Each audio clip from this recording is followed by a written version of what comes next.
Malviya Nagar John नगर निगम greater से एक बड़ा खुलासा। प्लाट नंबर 97 गुरु नानकपुरा राजा पार्क नगर निगम के नोटिस देने के बावजूद लगातार कर रहा है अवमानना और अवैध निर्माण।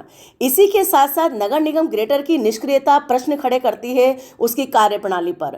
प्लाट नंबर 97 गुरु नानकपुरा आवासीय में कमर्शियल बहुमंजिला अवैध निर्माण लगातार चल रहा है। बिना निगम स्वीकृति के धड़ल्ले से चलते हुए निर्माण में न पार्किंग स्पेस दिया गया है और आवासीय में कमर्शियल निर्माण लगातार हो रहा है।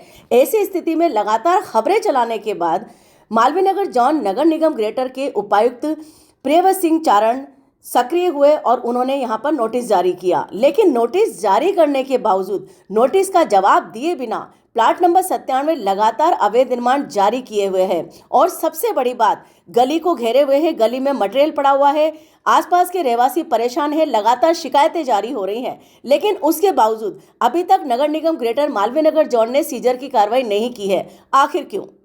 इसी के साथ साथ हम आपको बताना चाहेंगे कि अवैध निर्माण और अतिक्रमण ये एक ऐसे मुद्दे हैं जिन पर राजनीतिक दबाव और प्रभाव लगातार जारी रहता है नगर निगमों पर। कभी स्थानीय पार्षद परेशान करते हैं तो कभी स्थानीय विधायक। इस तरह से राजा पार्क की जो गलियां हैं वो सिकुड़ गई हैं, वहां का घनत्व बढ़ गया है, यातायात जाम होने लगा है, घरों के बाहर आदमी नहीं कारें नजर आती हैं। ऐसी स्थिति में लगातार गुरु नानकपुरा घिर रहा है, घनत्व से घिर रहा है, असुरक्षा से। लेकिन उसके बावजूद मालवीय नगर जॉन नगर निगम ग्रेटर ने अभी तक केवल अवैध निर्माणों और अतिक्रमण में कुछ एक नोटिस जारी किए हैं, लेकिन सीजर की कार्रवाई देखने को नहीं मिली है। दबाव और प्रभाव की राजनीति के चलते उपायुक्त प्रियव्रत सिंह चारण क्या कोई कार्रवाई नहीं कर रहे, या हम ये कह सकते हैं कि निर्माण शाखा के अधिकारी और कर्मचारियों की मिलीभगत और सांठगांठ हो गई है।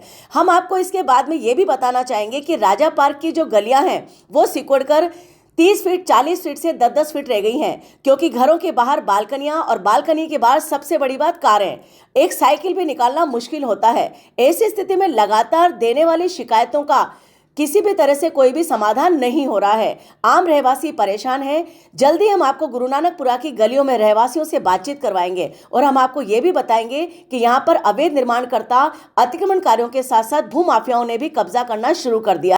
मालवीय नगर जॉन नगर निगम ग्रेटर की आयुक्त रुक्मणी रियाड़ आखिर किस तरह से निष्क्रिय हैं, खामोश हैं? अवैध निर्माणों और अतिक्रमणों की मिलती हुई शिकायतों पर वो नगर निगम में लेटर भेजकर पल्ला झाड़ लेती हैं। और इसी के साथ साथ यूडीएच मंत्री झाबर सिंह खर्रा की निगाह में भी कई सारे मामले अवैध निर्माण और अतिक्रमण को लेकर लाए गए हैं। यहाँ तक कि भजन सरकार लगातार जीरो टॉलरेंस भ्रष्टाचार नीति की बात करती नजर आती है, लेकिन अब तक भ्रष्टाचार पर किसी भी तरह से शिकंजा नहीं कसा गया है। भजन सरकार का साल भर पूर्ण होने को है। ऐसी स्थिति में कई सारे प्रश्न केवल भ्रष्टाचार जीरो टॉलरेंस नीति की बात करते नजर आते हैं।